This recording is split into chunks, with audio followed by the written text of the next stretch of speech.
Bonjour, je m'appelle Nathalie Gersten. Ça fait 1 an et demi que je conjugue le parce que vous le valez bien à la sauce Bollywood Masala dans un pays qui n'a pas attendu les Européens pour démarrer sa croissance, dans un pays très différent de ce qu'on peut connaître et qui requiert ses codes business spécifiques. Et depuis que je suis en Inde, l'idée c'est vraiment de comprendre ce pays pour mettre en place le business model qui va nous permettre de réussir et d'aller chercher le milliard de consommateurs supplémentaires. Sabine Hillenmeyer, je suis sortie d'HEC en 88. Après 6 ans dans le conseil, j'ai toujours voulu faire de l'opérationnel. Je suis rentrée chez Lafarge, qui me paraissait être la meilleure entreprise du CAC 40 dans le milieu industriel. Et je voulais être opérationnelle en industrie. Et ça fait donc 18 ans, je n'ai pas quitté Lafarge, j'ai eu un parcours très varié et je suis présidente de division d'une entreprise qui est dans l'ouest des États-Unis, qui compte 30 carrières et 700 employés.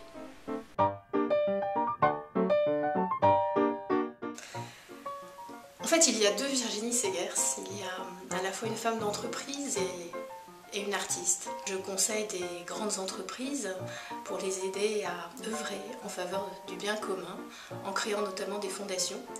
L'autre Virginie, j'écris des chansons que j'ai la chance d'interpréter sur scène et parfois dans des grands théâtres. Je suis la première femme responsable de service dans la direction juridique et aux accords internationaux. Ensuite, je dirais c'est un parcours un peu classique, mais avec toujours, je dirais, un core business qui est l'international. De voir qu'il y avait énormément de choses à faire, il y avait plein de choses à apprendre et plein d'endroits où investir son intelligence, à la fois en se faisant plaisir, parce que je trouve qu'il n'y a rien de plus formidable que de sentir qu'on a une intelligence et qu'elle peut être utile, et qu'il y a plein d'endroits où elle peut être utile. Donc être utile pour soi, être utile pour les autres, construire sa route à soi. C'est un réseau d'amis extraordinaire à HEC, un réseau d'amis et de connaissances après HEC, depuis plus de 20 ans maintenant, qui s'entraident, qui apportent du soutien, qui apportent des idées, c'est extrêmement valorisant. Il me semble que la question fondamentale et préalable, c'est qu'est-ce que la réussite?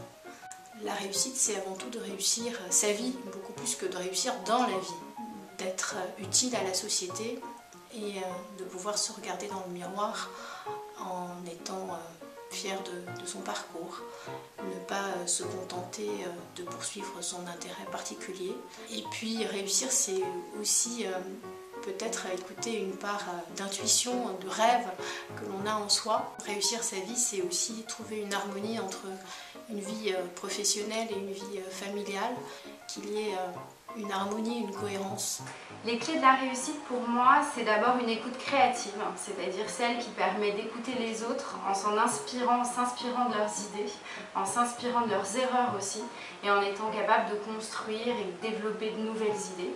La deuxième chose, c'est un juste équilibre entre cette écoute et l'affirmation de soi et la volonté d'entraîner des équipes avec soi. Et la dernière chose, c'est l'intégrité.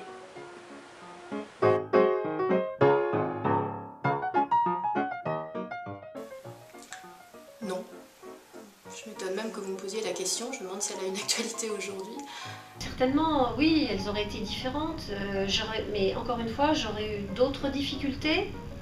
J'aurais eu d'autres facilités, l'équation aurait été différente, mais la réponse était la même. C'est que quand vous avez des difficultés, il faut les travailler. Et quand vous avez des choses qui vous aident, il faut en tirer profit. Bien sûr que c'est plus dur pour une femme, évidemment, mais il suffit d'être un peu tenace, il suffit de relativiser, il suffit d'en être conscient, de persévérer, et à l'arrivée, vous voyez que c'est possible. Un peu loin de moi, mais qui clairement est une inspiration, je dirais Frida Kahlo, qui est une artiste peintre mexicaine du début du XXe siècle. Ce qui m'a inspirée chez elle, c'est d'abord la force de son œuvre, sans concession. La deuxième chose, c'est sa lutte pour l'émancipation des femmes. Et enfin, c'est une croyance fervente dans la puissance de la vie. Amelia Earhart pour le jusqu'au boutisme, la passionnée, la personne qui prend des risques, mais qui sait qu'elle peut dépasser des barrières et qu'elle va y arriver. Wangari Maathai, je crois que mes choix professionnels me permettent d'avoir cette chance assez rare de rencontrer des gens qui œuvrent en faveur du bien commun, et il se trouve que parmi eux, il y a souvent au premier plan des femmes. Soyez optimiste, bien sûr qu'il y a la récession, bien sûr que ceci, cela. Focalisez-vous, vous avez eu ce diplôme, il y a une bonne raison, c'est que vous êtes bon, c'est que vous pouvez faire une différence dans un monde justement difficile en ce moment. Accrochez-vous. Osez, inventez votre vie. Agissez pour être en cohérence avec vous-même, pour être heureux dans votre vie. Mon message pour la communauté HEC, c'est osez, prenez des risques. Vous allez probablement faire des erreurs, c'est même certain, mais au moins vous aurez appris, vous aurez grandi et vous aurez réalisé, donc ne vous bridez pas. J'aimerais que les uns et les autres, on ait des mots au fond de nos têtes et de nos cœurs qui sont peut-être des mots un peu démodés, j'en sais rien. La bienveillance veut dire vouloir du bien. Donc la bienveillance et puis réfléchir au monde dans lequel on veut vivre.